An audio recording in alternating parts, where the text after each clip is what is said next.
Hi guys, today I'm here to chat about what I believe to be some underrated products at the drugstore that I really love and wanted to give some extra attention to. And if you watch a lot of my videos, none of these products will come as a surprise. They're things I talk about all the time, so it's kind of my favorite products at the drugstore. But I started picking through my collection and I could go on and on and on about drugstore products that I love, so I will probably do another one of these, so be sure to subscribe if you enjoy drugstore makeup as well. I did film a tutorial on this look, so I will have that linked down below, but let's go ahead and get started.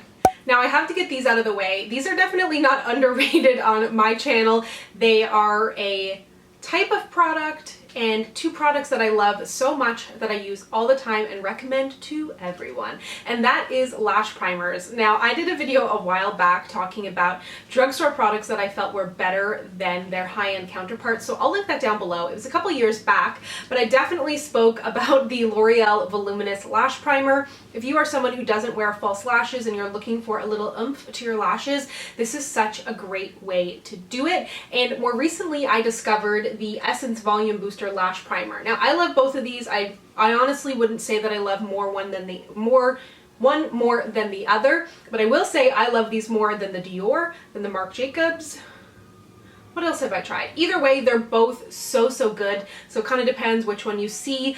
This one is actually pretty affordable, like it hasn't kind of crept up in price like some of the other drugstore items. This one from Essence is obviously going to be very affordable, cruelty-free, so kind of pick your poison on either of these, but so good.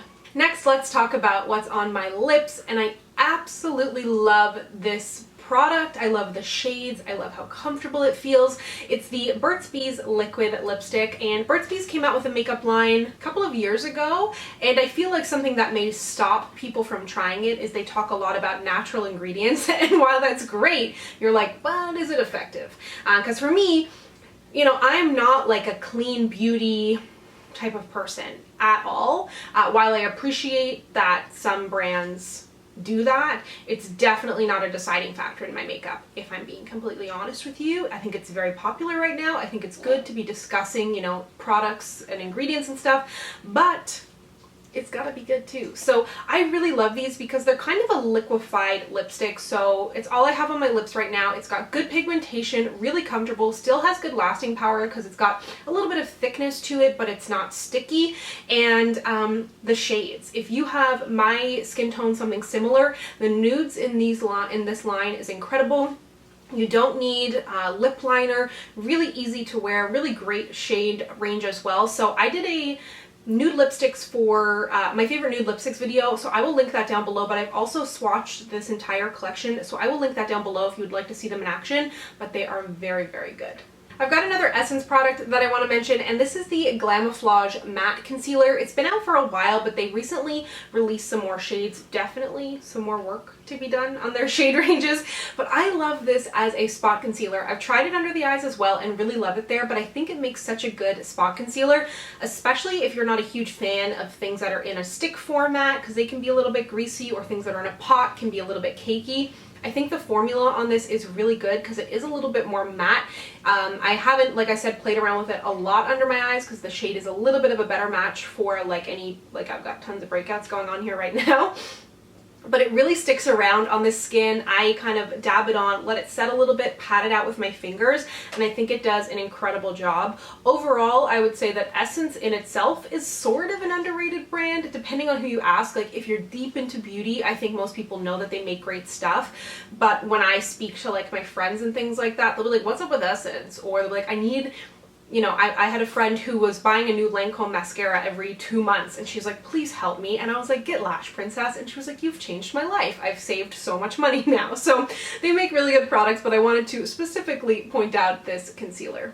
Now this grimy sponge, I'm actually about to kind of declutter it or put it in the empties bin because it's at the end of its rope, but this sponge is so good, and I feel like I don't hear a lot of people talking about it. You hear a lot of talk about the Real Techniques complexion perfection, what is it they call their sponge? Either way, that sponge is amazing too, but I'm not bringing it up because I feel like it's not underrated. I feel like it's quite popular.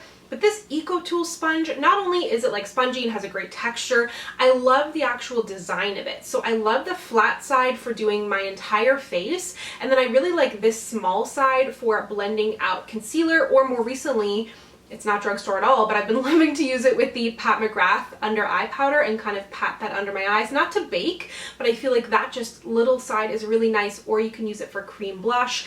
And yeah, I don't know. I feel like it's really, really good, and I never hear anybody talk about it. Maybe Taylor talks about it. There's an Eco Tool sponge that she likes, but I can't remember if it's this one or not. If that's the case, this probably isn't underrated because she's very, very popular. But anyways, I wanted to mention this sponge because I think it's great. Two foundations that I want to mention. The first is from Revlon. This is the Photo Ready Candid. I reviewed this a year or two ago. I talked about this in my foundations, drugstore foundations that feel / look high-end video. And it's kind of like, it's hard to describe, but sometimes things just like look high-end on the skin. You know, they've got a really good shade match, really great texture, but the drugstore has stepped it up so much when it comes to texture, undertones, shade ranges. We know that the Revlon, you know, original foundation, Color Stay, got so much love on YouTube for years and years and years. I wouldn't say that that's incredibly popular anymore. I never really see anybody using it, but I think that this should definitely be getting some more love. I almost mentioned the NYX, what do they call it? Their new Glow foundation, because I think that that is top notch, but I feel like people talk about it a lot. But I'm going to mention it anyways, just in case. I'll link the review down below. And then the other one that I want to mention, I actually just mentioned this in my favorites video, which kind of prompted me to do this video, is the Covergirl Outlast Active. And again, I think Covergirl has pretty much always made really great foundations. I've really loved them since I got into makeup. They definitely have improved their undertones. They're less pink. They have better shade ranges. The Covergirl Matte Made I think is really good and gets lots of airtime. But the Covergirl Outlast Active, I feel like does not. And that's why I wanted to mention it. I feel like a lot of people would enjoy this. No matter their skin type, you may need to change up your prep a little bit. But again, I will link my foundation reviews for all of these so you can see them in action. I'll show you before and after, flash photo test, wear test, how it looks at the end of the day, and that will give you a better idea. But yeah, wanted to give this one another shout out. An eyeshadow palette that shows up on my channel probably monthly. Now, this was me and the Urban Decay Born to Run. When that palette came out, I was like, this is my palette. I'm using it forever. I love it. I love it. I love it. And I like a lot of eyeshadow palettes, but do I continue to reach back for them? Not necessarily, but something like the Urban Decay Born to Run, I continually found myself excited to use that palette, and the same can be said for this one. And this is the NYX Modern Dreamer. They've got a few in this format. This is the only one I've tried, but for me, I don't know what it is about this palette. It just has everything. My favorite shade in the palette is surprisingly this green. I've worn that just on my lids at least 3 times, which, like, if you had told me like a year ago that your new favorite eye look would be like a shimmery lime green all over the lid, I'd be like, interesting. But I mean, you know, if you had told me anything about this year, I don't think I would have believed you before it happened.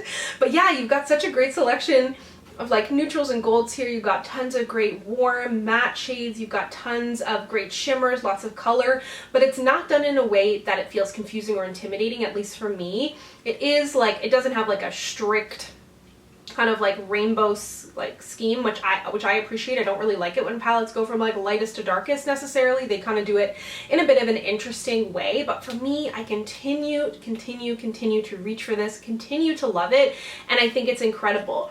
Definitely has a bit of a higher price point when it comes to drugstore palettes. You can find it on sale, but I think like you're getting a ton of shadows in here. It is really good, and I feel like people have this hang up of like, obviously drugstore makeup has gotten more expensive, and that is not pleasant by any means, but that's not to say that drugstore makeup is not really good, and it's not to say that the formulation of drugstore makeup is any better or worse necessarily than high-end, because a lot of them are made by the same people in the same factories. So yeah, I really do love this. I think it is phenomenal. e.l.f. has stepped it up majorly over the years. There's tons of things from e.l.f. that I love, but I feel like they do get a lot of love. But a product from them that I wanted to mention is one of their baked highlighters in the shade Apricot Glow. I think that this is phenomenal. They did have an eyeshadow that kind of looked like this for a while in the shade Enchanting Gold, and that was something that I used as a highlighter forever, and I still actually have it.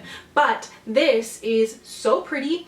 If you have like a warm skin tone, if you like kind of warm peachy highlighters, warm golden highlighters, but not It's not glittery, it's not too shimmery, it's got this baked formula so it's nice and soft. I think that this is incredible, and it's kind of like in their older packaging. It doesn't look like super new or modern or anything like some of their new products, but it absolutely holds up, and I think it is a beautiful shade. And the last product that I want to mention, even though I know I missed so much stuff, and honestly it haunts me, because you're gonna be like, what about this? What about this? So more to come, okay? I can only talk about so much in one video. But this is the Wet n Wild Photo Focus Rose 3-in-1 Primer Water. This I love using as a primer water, but I primarily love using it at the end of my makeup. It is 3-in-1, so it says it preps, sets, and refreshes.